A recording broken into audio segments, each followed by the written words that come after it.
저희 교회 몇 년 다니신 분들은 이제 아시겠지만 해마다 이맘때쯤 되면 저는 여러분들과 함께 교회에 대한 이야기를 합니다. 아마 이 주제야말로 많은 성경의 주제들 중에 제가 가장 진솔하게 또 마음을 담아서 나눌 수 있는 주제가 아닐까 싶습니다. 이번에는 이제 저희 교회가 추구하는 시드교회 문화, 또 어떻게 보면 시드의 DNA의 좀 핵심적인 부분이라고도 할 수 있지요. 보통 DNA 5주차 때째 나누는 그 내용을 가지고 좀 더 깊게 얘기를 하려고 해요. 초창기에 등록하신 분들은 아시겠지만 저희 등록 과정이 지금은 5주인데요. 예전에는 7주였습니다. 그리고 5주차가 되면은 그때는 지금은 7가지인데 10가지의 항목을 여러분에게 제시를 하고 그것에 하나하나 사인을 하게 하셨습니다. 사인을 하게 했어요. 그래서 여러분도 다 사인하셨죠. 기억하실 것은 그 사인을 교회가 가지고 있습니다. 그리고 여러분을 보고 있어요. 근데 그때는 그거를 뭐라고 얘기하냐면 지금은 agreement 이렇게 하는데 그때는 covenant라고 얘기했어요. 서약이다. 그래서 굉장히 무게감을 가지고 제가 정말 눈을 부릅뜨고 여러분에게 이것에 하나하나 사인하셔야 됩니다. 막 이렇게 했던 기억도 있어요. 근데 물론 지금은 이제 그게 어쩌면 초신자분들에게는 되게 너무 부담이 될 수 있겠다 생각해서 이름도 약간 바꾸고 또 내용도 약간 통합해서 7가지로 나눴지만 그 정신과 또 그 의도는 사실은 그대로 있습니다. 그래서 내용상으로는 약간 보완된 것이 있어서 이번 기회에 여러분과 더 나누려고 해요. 자, 이 시리즈 제목은 아까 영상 보셨죠? Mind Gap입니다. Mind Gap. 이거는 제가 어느 순간 떠올려진 건데 제가 영국에 있을 때 런던에서 한 달을 살은 적이 있었어요. 근데 그때 런던 지하철을 타는데 런던 지하철이 여러분 아시듯이 세계에서 가장 오래된 지하철이거든요. 그러니까 오래전에 만들어진 거라 그런지 이 플랫폼과 이 열차 간의 간격이 꽤 넓어요. 그래서 이 틈새 조심하라고 마인드 갭 방송이 계속 나옵니다. 한국에 가봤더니 그냥 써놨더라고요. 발 빠짐 주의 이렇게 써놨어요. 뭐 어쨌든 그 갭이 위험하니까 거기에 빠져서는 안 된다라고 하는 것입니다. 이것은 저희가 6년 동안 교회를 이루어오면서 하나님이 주신 비전과 우리의 지금의 현실에 어떤 갭이 있는가 그것을 돌아보고 또 개인적인 삶에 있어서는 정말 하나님이 원하시는 삶, 또 우리가 믿고 있고 알고 있는 이 말씀과 내 삶의 간격, 또 내 믿음과 내 일상의 간격, 이런 모든 것들을 다시금 살펴보기 위함입니다. 그래서 오늘 우리가 나눌 텐데요. 이것을 이제 DNA 과정에서는 문화, 컬처라고 하는 제목을 달아서 얘기를 했습니다. 근데 지난 6년을 생각해 보니까요, 여러분들이 만들어 오신 문화가 있어요. 굉장히 아름다운 시대의 문화들이 이미 있습니다. 뭐 예를 들면 환대하는 문화, 이거는 다른 교회보다도 좀 특별한 것 같아요. 뭐 누가 얘기한 것도 아닌데 여러분이 만들어 주셨습니다. 그래서 누가 새로 오거나 그러면 정말 환호성을 지르고 박수도 크게 치고 정말 환한 웃음으로 정말 기쁜 마음으로 환영하고 그런 것들도 있고, 또 서로 잘 모르시는 분들이지만 인사하는 그런 문화도 우리 교회에 있고 먼저 가서 말을 걸기도 하고 이런 문화가 어느 순간 저희 교회에 생긴 거예요. 그것도 너무 감사하고, 또 하나는 찬양할 때 여러분이 굉장히 크게 찬양하신다는 거. 그러니까 아마 뭐 우리 교회가 앞에 뭐가 없으니까 더 그게 드러날 수도 있겠지만 이런 떼창 문화, 이거 정말 하나님 기뻐하시는 게 아닌가 싶어요. 이것 또한 여러분이 우리가 함께 예배하면서 만들어 온 문화입니다. 또 뭐가 있냐면 많은 성도님들이 또 새로 오신 분들이 얘기하시는데 시드 교회는 장벽이 없는 것 같다, 장벽이 안 느껴지는 것 같다. 그게 무슨 말이냐면 교회에 왔는데 뭔가 내가 교회에 좀 더 인볼브 하기 위해서라면 무슨 직분도 있어야 되고 무슨 과정도 있어야 되고 뭐 이런 게 없어서일 수도 있겠지만 여러분이 그렇게 하신 것 같아요. 그냥 뭔가가 이렇게 교회에 귀족들이 없는 것 같고 교회에 어떤 주인 행세하는 사람들이 없고. 그런 사람 있습니까? 또 어떤 분이 이렇게 표현하죠. 교회에 설치는 사람이 없어서 좋다.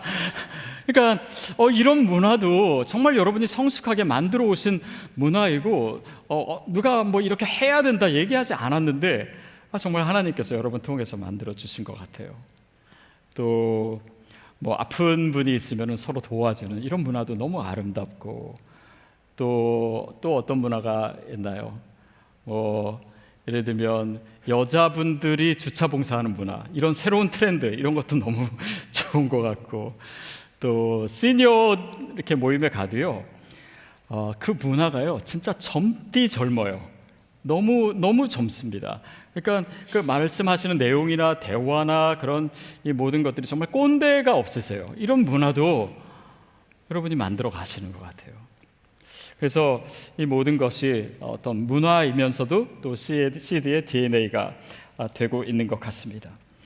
그래서 오늘부터 앞으로 7주 동안은 저희가 7가지, CD의 문화에 있어서 7가지, 이 어쩌면 DNA의 핵심이 될 수도 있는데요, 그것을 나누려고 하는데 오늘이 그 첫 번째, 세상 속에 좋은 시민에 대해서 우리가 늘 들어왔지만 조금 더 오늘 생각하려고 합니다. 고대 철학자 아리스토텔레스가 이렇게 얘기한 게 있습니다. 우리가 공적인 영역에서 시민답게 행동하는 법을 배울 때에야 비로소 온전한 인간이 된다. 그러니까 그의 니코마스 윤리학이나 아니면 정치학 이런 책에서 보면 인간은 사회적인 존재다라고 하는 것을 아리스토텔레스가 강조합니다. 근데 사회적인 존재, 다른 사람과 관계를 맺고 공동체를 이루는 그런 이 존재이다 보니 이 사람들이 추구하는 공공의 선이라는 것이 있고, 또 그래서 그 많은 사람들 틈에서 어떻게 우리가 시민답게 행동하는가, 그것이 인간을 인간답게 만든다, 인간의 삶을 완성시킨다라고 아리스토텔레스가 얘기해요. 여러분, 이 고대 철학자의 이야기가요 오늘날도 여전히, 그리고 특히 우리 크리스찬에게도 너무나 의미 있는 말 아닌가요? 그렇다면 오늘 우리 크리스찬에게 있어서, 우리 시드 교회 성도에게 있어서 좋은 시민이 된다라고 하는 것은 어떤 의미인지 우리가 나눠보려고 합니다. 시민이라고 하는 개념은 사실 역사를 거스르면서 계속해서 조금씩 달라져 왔습니다. 예를 들면 고대 도시국가에서는 시민이라고 하는 거는 뭐냐면 어떤 관료가 되어서 어떤 정치적 이렇게 결정에 참여하는 것, 그것을 시민이라고 했어요. 그러니까 일반 사람들이 아니라 좀 특권층을 얘기하는 단어였습니다. 근데 그게 이제 서양의 어떤 그런 중세에 와서는 어떤 개념이었냐면, 이제 중세 사람들이 이제 도시를 이루기 시작하면서 그 도시에 사는 사람들, 그들이 시민이다. 그러니까 그들이 보통은 이제 그 상공인이었기 때문에 이제 그런 일을 하는 사람들을 가리켜서 시민이라고 얘기했습니다. 근대에 와서는 시민의 개념이 좀 달라집니다. 그건 뭐냐면 절대 권력에 맞서서 거기에 저항하면서 인간의 자유나 인간의 평등을 외치던 사람들, 그 사람들이 시민이고 시민의식이 있다라고 생각을 했죠. 근데 요즘은 또 다릅니다. 그러니까 요즘 이 현대 사회에 있어서 시민은 어떤 의미냐면 특정한 부류를 의미하기보다는 그 사회의 공공의 가치, 그러니까 커먼 굿이라고 하는 그 공공선을 추구하는 그런 행동, 그런 모습 속에서 시민의 정체성을 찾는 것입니다. 그러니까 한 사람이 이제 사회생활을 하면서 또 시민으로 하면서 그냥 자기만 위해서 살거나 아니면 자기 가족만을 위해서 모든 것을 생각하고 판단하고 그런 사람이 아니라 모든 사람들에게 이로운 가치가 뭐냐, 그것을 위해서 선택하고 또 그것을 위해서 헌신할 수 있으면 그것이 시민성이고 또 그것이 시민이다라고 하는 개념입니다. 그런데요, 여러분, 최근에 사회학자들이 관심을 갖고 있는 주제가 있습니다. 그거는 뭐냐면 이 사회 속에서 교회라고 하는 사회, 교회라고 하는 공동체가 굉장히 특별한 의미를 갖는다라는 거예요. 다시 말하면 보통 우리가 시민사회다라고 했을 때는 국가를 먼저 생각하는데, 국가는 이제 법으로 통치하는 그런, 말하자면 사회잖아요. 그리고 또 다른 개념으로서는 마켓, 그러니까 시장이죠. 시장에서는 나의 이익을 위해서 서로의 이해관계를 통해서 그것으로 구성되는 공동체다, 그런 사회다라고 한다면 교회는 좀 다르다는 것입니다. 다시 말하면 어떤 그냥 시장처럼 이해관계로 얽혀있는 사회도 아니면서 서로 신뢰하고 서로 자발적으로 서로를 돕는 제3의 차원이 있다는 거예요. 그래서 교회를 가리켜서 뭐라고들 얘기하냐면 교회는 시민사회를 위한 대안적 공동체다. 더욱이 왜 그러냐면 교회는 어떤 이해관계보다도 더 중요한 공공의 가치를 추구하고 또 극단적인 이기심을 제한하는 어떤 신앙이라고 하는 더 큰 개념이 있고, 다른 사람들을 돌보고 타인들을 정말 마음으로 감싸고 위하는 그런 문화들이 이미 있다라는 거잖아요. 근데 그런 것들이 사회에서 사실 정말 필요한 거고 현대사회에 있어서 절실한 것인데, 교회에는 이미 그것이 존재하고 있는 거예요. 이미 내재되어 있다라고 하는 사실입니다. 그래서 교회를 통해서 시민사회를 배울 수 있다. 여러분, 이런 말을 들으니까 좀 책임감이 드시지 않습니까? 그렇죠? 자, 이 교회에서 어떤 공동체를 이루어야 되겠다. 그런데 중요한 것은 우리가 어떤 공동체를 이루는가가 아니라 그런 공동체를 여기서 훈련하고 그런 공동체를 배우고 그런 DNA를 가진 자들이 세상 속에 나가서 사회 속에서 어떤 시민으로 살아갈 것인가, 그것이 중요하고 하나님의 관심이 거기에 있다는 사실입니다. 그리고 그것을 오늘 본문이 예수님께서 그것을 너무나 명확하게 얘기해주고 계세요. 그래서 본문 말씀을 우리 다시 한번 읽도록 하겠습니다. 마태복음 5장 14절부터 16절 시작. 너희는 하나님의 세상의 빛이라. 산 위에 있는 동네가 숨기지 못할 것이요 사람이 등불을 켜서 말 아래 두지 아니하고 등경 위에 두나니 이러므로 집안 모든 사람에게 비추느니라. 이같이 너희 빛이 사람 앞에 비치게 하여 그들로 너희 착한 행실을 보고 하늘에 계신 너희 아버지께 영광을 돌리게 하라. 너희는 빛이다. 근데 그냥 빛이 아니고 세상의 빛이다. 세상의 빛이다. 이 말은 세상의 이 어둠 가운데 빛을 비춰서 뭔가 사물이 보이게 하고 사람이 보이게 하고 그런 의미도 있고, 또 그 빛을 통해서 가야 될 길을 보여주는 그 방향 제시의 의미가 우리 가운데 있다라고 하는 것입니다. 크리스찬 개인에게 그리고 교회에게. 그러니까 이 말은 뭐예요? 교회가 그냥 우리끼리 모여있는 공동체가 아니라 이 공적 책임을 가진 그런 공동체임을 얘기해주고 있습니다. 그것을 또 확인해주는 표현이 뭐냐면 산 위에 있는 동네가 숨기지 못할 것이요. 그러니까 우리는 감춰진 존재가 아니라 드러난, 또 드러나야 되는 그런 존재임을 얘기하고 있습니다. 크리스찬의 삶도 마찬가지입니다. 이 프랭크 루박이라고 하는 사람이 그의 책에서 이런 표현을 썼는데요. 우리 같이 한번 읽어볼게요. 시작. 최대한 그리스도를 닮은 삶을 살아라. 그리고 그것을 사람들에게 보여주어라. 좀 너무나 평범한 말이지만 오해할 수 있습니다. 우리가 그리스도인답게 또 좋은 성품과 또 좋은 일들을 하고 이런 일들을 해서 다른 사람에게 나타내라, 보여줘라, 자랑해라, 이런 의미보다는 우리에게 주어진 공적인 책임이 있다. 우리가 정말 예수님을 닮아가는 그 삶의 여정 가운데 우리가 세상 가운데 어떤 모습을 드러내야 되고 어떤 영향력을 가져야 되고, 그래서 우리를 통해서 세상이 어떻게 변화되어야 되는가, 그 기대를 담은 표현이 아닌가 싶습니다. 사회적 책임이 있다라고 하는 것이고, 우리의 신앙이 어떤 사적 영역에서 뿐만 아니라 공적 영역에서 갖는 의미를 얘기하고 있어요. 저는 제가 이렇게 즐겨 보는 스포츠 가운데 테니스 경기를 자주 봅니다. 근데 제가 제일 좋아하는 선수가 있어서 그래요. 누구냐면 노박 조코비치라고 하는 선수입니다.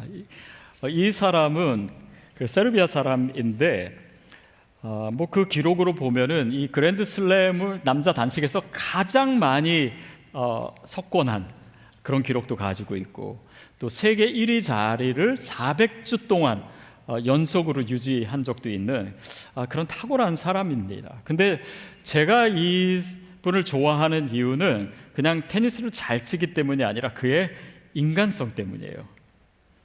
어떤 게 있냐면, 예를 들면 테니스를 치다가 시합을 하다가 굉장히 중요한 순간 있지 않습니까? 이 한 포인트의 게임이 뒤집어질 수도 있는 그런 상황에서 심판이 아웃을 선언했어요. 그러면 조코비치한테 유리한 겁니다. 근데 자기가 보니까 인 같아요. 그럼 이 사람 반드시 얘기합니다. 지금은 비디오 판독기가 있어가지고 뭐 거짓말도 못하지만, 예전에는 심판이 그렇다 그러면 그냥 다 넘어가는 거거든요. 근데 이 사람은 넘어가질 않아요. 그리고 상대랑 치다가 뭔가 이렇게 상대가 뭐 넘어졌거나 아니면 다쳤다라고 하면 제일 빨리 뛰어갑니다.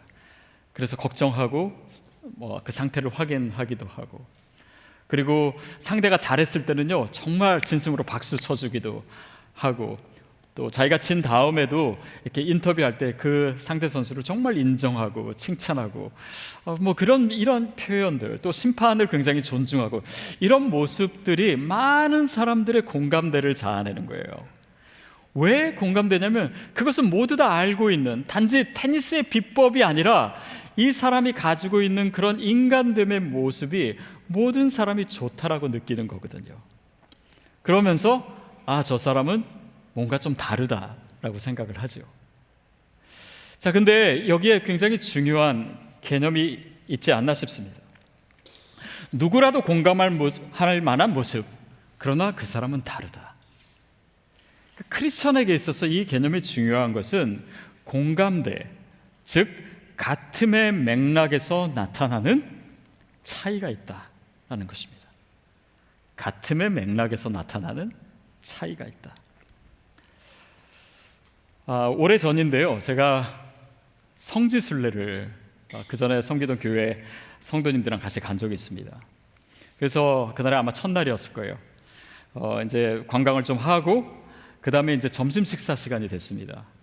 근데 이 가이드 하시는 분이 우리 성도님들은 여기서 이제 식사를 하고 있고 그냥 뭐 거기서 그렇게 뭐 그냥 평범한 음식 이렇게 들고 있는데, 저는 이 가이드분이 따로 오라 그러더라고요. 그래서 저쪽 먼데 좀 구석진 곳으로 이분들 안 보이는 곳으로 데려갔는데, 거기에 상이 차려져 있는데 정말 맛있게 구워진 양갈비와 굉장히 화려한 음식이 거기에는 차려져 있는 거예요. 그래서 우리끼리만 이걸 먹자라는 거예요. 그래서 제가 선교사님이래. 그래서 가이드님 이러시면 안 됩니다. 저는 성도님들과 같이 먹겠습니다. 라고 할래다가 이 상황을 보니까 제가 만약에 여기서 혼자 먹으라고 나오면 이분이 너무 민망해지는 거예요. 그리고 앞으로 여정도 계속 같이 해야 되는데, 그래서 그냥 식사를 했어요. 뭐 저는 참고로 양고기 별로 좋아하지도 않습니다. 근데 먹고 제가 다음 식사 때부터는 따로 하지 않고 같이 할 수 있도록 그렇게 이제 요청했던 적이 있습니다. 제가 무슨 얘기를 드리려고 하냐면요, 여러분, 크리스천들을 위한 특별한 음식은 준비되어 있지 않습니다. 이게 무슨 말일까요? 여러분, 크리스천들도요, 믿지 않는 분들과 똑같이 밥을 먹고 똑같이 빵을 먹고 똑같이 이 땅에서 살아가고 똑같이 이 시대의 문화 가운데 살아갑니다. 그것은 어떤 의미이냐면, 우리가 기독교를 믿고 예수를 믿는다라고 하는 것이, 기독교는 세속 사회로부터 동떨어진 하나의 외딴 섬이 아니에요. 우리는 세상 그 한 복판에서 살아가는 자들입니다. 만약에 기독교 공동체가 세상으로부터 분리된 공동체라면 거기에는 이런 의미들이 있을 겁니다. 우리만의 법이 있을 거고, 우리만의 윤리가 있을 거고, 우리만의 살아가는 방식이 있을 거고, 우리만의 도덕이 있을 거고, 그런 경우는 대부분 어떻게 주어지냐면 계시를 통해서 주어집니다. 그러니까 세상 사람들이 어떻게 생각하고 그들이 가지고 있는 가치관이나 어떤 개념이나 과학이나 역사나 윤리나 이런 것들은 싹 다 무시하고 우리만의 것이 있다라고 얘기할 거예요. 이런 건 주로 어디서 합니까? 이런 건 이단에서 해요. 그러니까 우리가 세속 사회 속에 기독교가 존재한다라고 하는 것이 어떤 의미인지를 생각해 보는 것입니다. 철저하게 세상으로부터 고립되는 자가 아니라, 이런 고립되어 있으면요, 또 그런 공동체의 특징은 교회의 내부만 바라보게 합니다. 밖을 절대 못 보게 해요. 왜냐하면 이들만의 논리로 살아야 되기 때문에 그렇습니다. 그러나 교회는 그렇지 않아요. 하나님은요, 그가 창조하신 세상을 저와 여러분으로 하여금 바라보게 하십니다. 그리고 세상 가운데 주신 법과 윤리와 도덕을 우리에게도 동일하게 주셨어요. 그것이 무슨 의미일까요? 제가 자주 하는 말이긴 한데, 세상이 이해할 수 있는 언어로 우리가 얘기해야 된다. 이것은 단지 랭귀지의 문제가 아닙니다. 그들이 이해할 수 있는, 공감할 수 있는, 그들이 인간으로서 가지고 있는 그런 가치와 그런 생각과 상식과 합리성과 이런 것과 기독교는 동떨어져 있는 것이 아닙니다. 그것을 존중할 수 있어야 돼요. 그리고 그거를 소통의 채널로 활용할 수도 있어야 합니다. 그래서 기독교인들이 세속 사회에서 우리가 같은 언어를 쓴다고 해서요, 우리의 삶의 방식이 그들의 삶의 방식과 똑같냐? 그러나 그렇지 않습니다. 같지 않아요. 이것을 신학적으로 이렇게 표현합니다. 어떻게 표현하냐면 living without departing. 이건 좀 의미가 설명이 필요한데요, departing이라고 한다면 완전히 떠나는 거예요. 기독교가 세상 가운데, 세상의 어떤 문화 가운데, 그 가치관 가운데 전혀 다른 것으로 존재한 departing. 그러나 departing 하지 않고 without departing. 그러나 living이 뭐냐면 완전히 떠나는 게 아니라 다르게 살아가는 것입니다. 그들의 생활 방식과 또 세속적인 하나님의 것이 아닌 것과 다르게 살아가는 모습, 그것을 living이라고 표현을 하더라고요. 이것을 달리 표현하면 We are in the world, 세상 속에 우리가 있어요, but not of the world. 세상에 속하지 않은 것입니다. 그게 크리스찬의 모습이고 크리스찬의 정체성이고, 그것이 우리가 시민으로 살아가되 그냥 시민이 아니라 좋은 시민으로 살아가야 하는 이유입니다. 그래서 오늘 예수님께서 이렇게 표현하시죠. 그들로 너의 착한 행실을 보고, 그냥 행실이 아니라 착한 행실을 보고, 같은 언어를 사용하는 것 같지만 우리가 이 언어를 좀 더 다르게, 그들이 뭔가를 느낄 수 있게, 우리를 통해서 하나님을 느낄 수 있게 그렇게 사용하는 삶의 방식을 얘기하는 것입니다. 제가 언젠가 한번 얘기했는지도 모르겠는데요, 오늘도 예배 때도 계신데, 한 번은 어느 MC에 제가 신방을 갔어요. 그랬더니 그 MC에 교회에 등록하신 지 얼마 안 되는 커플이 계셨어요. 근데 그분이 뭐라고 얘기하냐면, 본인 이제 트레다조에 가서 좋아하는 그 팬케이크 있는데, 그 팬케이크는 사람들한테 인기가 너무 많으니까 한 사람한테 하나만 판대요. 근데 사실은 아이들도 있고 그래가지고 여러 개를 사야 되는데, 근데 옛날 같았으면은 한 번 산 다음에 밖에 나갔다가 들어와서 또 사고, 밖에 나갔다 들어와서 또 분명히 그렇게 샀을 텐데, 시드교에 와서 또 좋은 시민이 되어야 된다, 그 얘기를 들은 이후에는 그렇게 못하겠다라는 거예요. 그래서 제가 이게 달라졌습니다. 그 말을 듣고 저도 참 기뻤습니다. 근데 또 바로 옆에 계시던 한 권사님이 그런 얘기 하시더라고요. 한 번은 이분이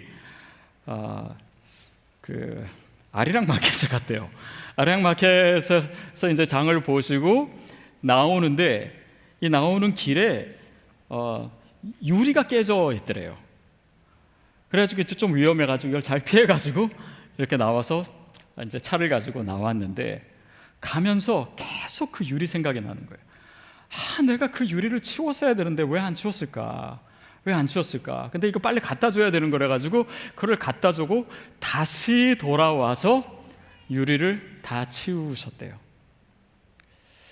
자, 이게요, 한 MC 안에서 제가 한 번 신방에서 제가 들은 얘기입니다. 이런 얘기가 사실 우리 교회에 얼마나 많을까요? 제가 알지 못해서 그렇지. 그러니까 이런 모습들이 우리가 같은 언어를 사용하지만 다르게 사용하는 방식입니다. 삶의 방식이에요. 좋은 시민으로서 누구도 보지 않지만 우리가 예수를 믿는 자로서 세상 속에 어떤 모습으로, 어떤 시민으로 살아가는가의 한 예들이에요. 자, 예수님께서는 오늘 이렇게 얘기하십니다. 그 뒤에 하늘에 계신 너의 아버지께 영광을 돌리게 하라. 자, 크리스천이라고 하는 것은 이런 법을 지키는 것이나 윤리를 지키는 것이나 누구를 구제하는 것이나 뭔가 착한 일을 하는 것, 이것을 내가 사회 속에서 내가 해야 되는 것, 어떤 당위나 어떤 책임감이나 이런 것만으로 느끼는 것이 아니라 하나님 나라의 복음과 그의 나라를 위해서 실천하는 방식으로 해석하는 것입니다. 거기에 우리의 삶의 영적인 의미가 있어요. 그들이 하나님을 알 수 있도록, 믿지 않는 사람들이 우리의 삶을 통해서 뭔가 차이를 느낄 수 있도록, 그리고 언젠가는 우리와 함께 예배할 수 있도록 우리가 그렇게 살아가는 것입니다. 그러니까 그냥 시민의 의미에서 조금 더 나아가죠. 저희가 연초에 세 번의 설레임이라고 하는 모임이 있었습니다. 여러분 기억하실지 모르겠는데, 그때 이제 믿지 않는 분들을 여러분 초대하고 또 그래서 대화도 나누고 뭐 영화 설교도 하고 뭐 그런 시간 가졌어요. 그리고 나서 그 중에 이제 몇 분이 계속 우리 교회에 나오기 시작하셨습니다. 보니까 여기도 한 분 계신데, 그리고 그 두 분과 한번 제가 식사를 한 적이 있었습니다. 근데 대화를 나누면서 한 분이 저한테 질문하는 거예요. 목사님, 시드 교회의 목적이 뭡니까? 이렇게 물어보시는 거예요. 그래서 제가 나름대로 좀 설명을 했습니다. 선교적 교회가 어떻고 디아스포라 선교가 어떻고. 그러니까 이분이 잘 알아들으실까요? 저게 뭔 소린가 하시면서 약간 의아해 하시는 표정을 짓는 것 같으셔서 제가 말의 표현을 바꿨습니다. 이렇게 표현하는 게 좋겠습니다. 시드 교회는 믿지 않는 분들이 좋아하는 교회가 되는 것, 이게 저희 교회의 목적입니다. 이렇게 설명을 했어요. 그랬더니 그분이 뭐라고 하시냐면, 그런 교회는 이미 된 것 같습니다, 이렇게 얘기하더라고요. 물론 저희가 가야 될 길이 멀고 또 다 우리가 온전히 이룬 건 정말 아니지만 그 말씀에 제가 되게 또 격려를 받았던 적이 있어요. 자, 근데 한번 생각해 보십시오. 믿지 않는 사람들이 좋아하는 교회, 그들을 환대하는 교회, 그게 뭡니까? 그게 무슨 의미입니까? 그럼 교회 오시면 교회 안 다니시다가 믿음 없이 오신 분들은 막 환영하고, 여러분처럼 교회 다니시던 분들은 찬밥이고, 이런 교회일까요? 아닙니다. 믿지 않는 분들이 좋아하는 교회라고 하는 것은 저의 이해는 이렇습니다. 그건 뭐냐면 그들이 이해할 수 있는 상식적인 교회, 상식적인 목사, 상식적인 성도, 그거 아닐까요? common good, 공동의 선, 공공선, 그들이 이해할 수 있는, 그들이 감동받을 수 있는, 그들이 좋다고 여길 수 있고 박수 칠 수 있는 그런 교회가 되는 것이 선교적으로 어떤 의미를 가집니까? 그리고 우리의 삶이 그렇게 사용되기를 주님이 원하시는 거죠. 여러분, 동성애가 어떻게 합법화되는지 아십니까? 그 프로토콜이요, 나라마다 거의 비슷하더라고요. 그러니까 동성애 이슈가 나오면 크리스천들이 반대합니다. 그런데 조금 더 극단에 있는 분들이 이 반대하는 방법이요, 너무 노골적이에요, 너무 공격적이에요, 너무 혐오스러운 방법을 통해서 반대를 하니까 사회적인 공감대를 그때 잃어버립니다. 오히려 더 반작용이 일어나고 기독교에 대한 반감을 남기게 돼요. 그런데 동성애자들은 어떻게 이거를 합법화시키냐면, 물론 전부는 아니지만 굉장히 상식선에서 호소하는 것들이 많더라고요. 인간의 인권, 인간의 평등, 어떤 긍휼함에 대한 호소, 이런 것을 통해서 사람들이 공감할 수 있는 그런 접근을 하니까 결국은 동성애가 합법화되더라고요. 이것이 우리에게 굉장히 중요한 가르침을 주고 있습니다. 여러분, 기독교는 물론 단지 상식적인 종교가 아닙니다. 상식을 초월하는 거예요. 그러나 기독교는요, 비상식적인 체계가 아닙니다. 일반 사람들이 공감할 수 있고 일반 사람들이 알고 있는 그런 법이나 윤리나 역사나 과학이나 이런 모든 것과 완전히 결별한 그런 것이 기독교가 아니에요. 그것을 존중할 수 있어야 됩니다. 우리에게는 시민사회에 살면서 그런 상식적인 모습을 보여주지 못했기 때문에 교회가 지금 겪고 있는 영적인 위기가 너무나 많습니다. 그러니까 중요한 것은 이것들을 영적으로 어떻게 연결시킬 것인가, 거기에 어떤 영적인 의미를 부여할 것인가, 이런 것들을 접촉점으로 삼아서 하나님 나라를 위한 헌신으로 어떻게 바꿀 것인가, 그것이 우리에게 주어진 과제예요. 반성하기는 얼마나 많은 크리스천들이 세상의 법을 어기고 믿지 않는 사람들보다도 더 믿는 사람들이 더 나빠라고 하는 이야기를 들을 정도로 그들 앞에서 정직하지 못했고 그들 앞에서 옳지 못했고 스스로를 속이고 탈세를 하고 이런 모습이 얼마나 많았습니까? 얼마나 많은 크리스찬의 모습이 믿지 않는 사람들의 눈살을 찌푸리게 했는지, 그렇게 살면서 그런 모습을 보여주면서 우리가 어떻게 디아스포라 선교를 하겠다고, 세상 속의 예배자요, 세상 속의 선교사가 되겠다고 할 수가 있겠습니까? 최근에 저희 아들이 아르바이트를 하나 시작했어요. 근데 어디서 일하냐면 통신사 버라이전에서 일을 합니다. 근데 거기서 이제 많은 사람들을, 손님들을 이제 만나게 되는데, 한 번은 일 끝나고 저한테 와서 이렇게 얘기하는 거야. 아빠, 저는 예수 믿는 사람은 정말 다 착한 사람이라고 늘 생각하면서 살았는데 그게 아닌 것 같아요. 너무 혼란스러워요. 그러더라고요. 왜 그러냐 그랬더니 자기 손님들 중에서 진상인 손님들이 많은데 그들 중에 크리스천들이 있대요. 그래서 한 번은 어떤 일이 있었냐면 막 소리를 지르면서 반말로 막 얘기하는데 왜 성경 앱이 안 열려? 막 이렇게 소리를 지르래요. 근데 그거는 핸드폰의 문제가 아닌데도 그렇게 얘기하고, 왜 이거는 구약과 신약이 나눠져 있지 않아? 뭐 이런, 그걸 듣고 옆에 사람들 다 보고 그중에 믿지 않는 사람들도 있고, 자기가 너무너무 부끄러워가지고 그 상황이 너무 힘들었다는 거예요. 여러분, 이거와 똑같지는 않을지라도 그런 모습 있지 않습니까?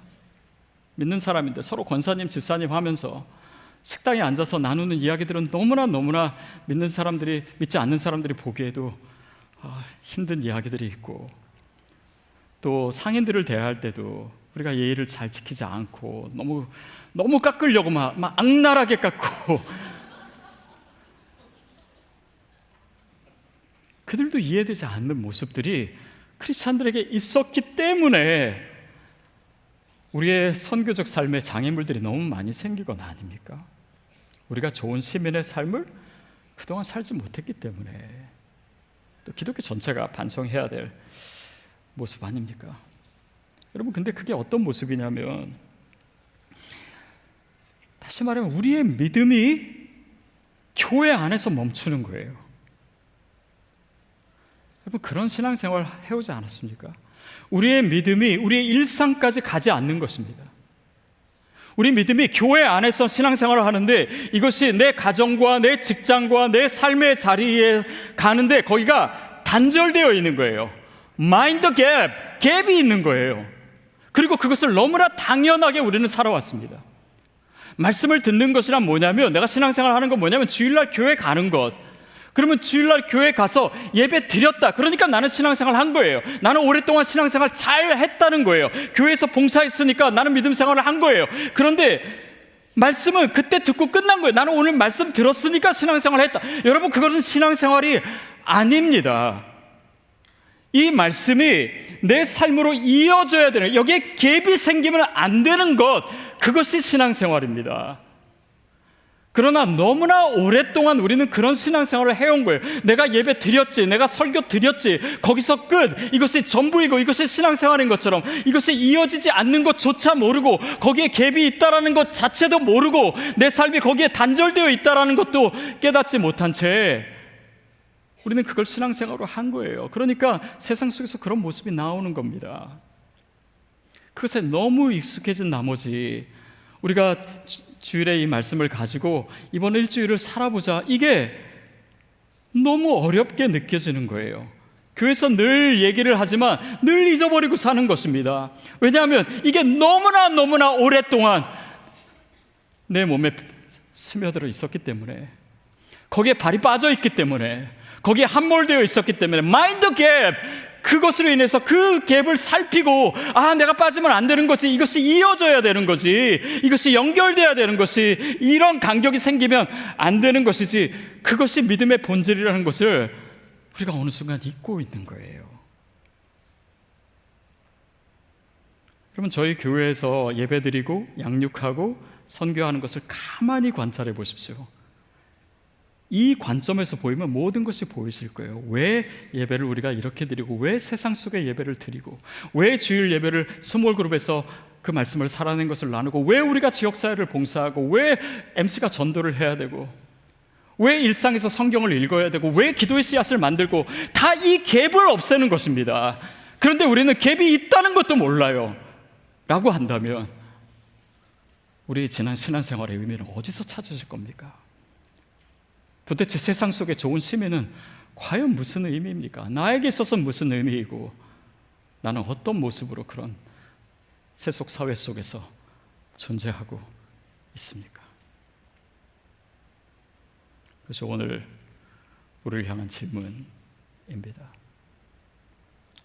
여러분, 제가 소리는 빽빽 질렀지만 여러분 정말 잘하고 계신 것을 알고 있어요. 너무나 감사한 마음입니다. 그러나 우리가 여기서 멈출 것은 아닌 것 같아요. 그리고 우리의 신앙의 패러다임을 바꿔야 됩니다. 이것이 바뀌지 않는 한 우리는 계속 머물러 있을 거고, 또 시간이 지나면 또 잊어버릴 것이고, 그 갭에 빠져 있는 것도 모를 거예요. 마인드 갭, 마인드 갭 꼭 기억하셔야 됩니다. 사랑하는 여러분, 소중한 여러분, 세상 속에서 좋은 시민이 되십시오.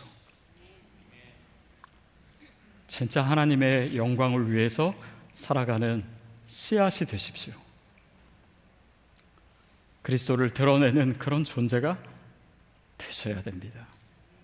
그래서 우리의 착한 행실을 통해서 하나님의 영광을 받으시는 그런 하나님 나라를 위한 존재가 되시고, 내 믿음도 더 이상 위선이다, 진정성을 잃어버린 모습이 아니라 이것이 계속해서 흘러갈 수 있는, 이어질 수 있는, 그 간격을 메울 수 있는, 건너갈 수 있는 그런 저와 여러분 되기를 축복합니다.